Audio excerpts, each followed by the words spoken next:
Straight Talk group messaging problems, especially with sending pictures and videos via MMS, often stem from incorrect APN settings.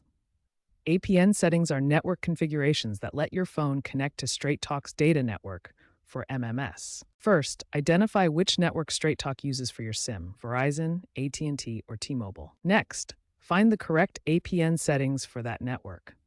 You can usually find these on Straight Talk's website or customer support pages. Manually enter these settings into your phone's mobile network settings. Double-check for typos.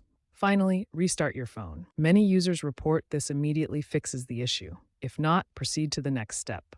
If the APN fix doesn't work, ensure mobile data is enabled and you have a strong network signal. Older SIM cards can sometimes cause issues.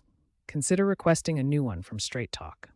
Clear the cache of your messaging app to resolve app-specific glitches. As mobile technology evolves, MMS is gradually being replaced by RCS, which offers improved features like read receipts and encryption. Keep your phone's software updated, as firmware updates often include automatic APN configurations. If problems persist, contact Straight Talk support directly.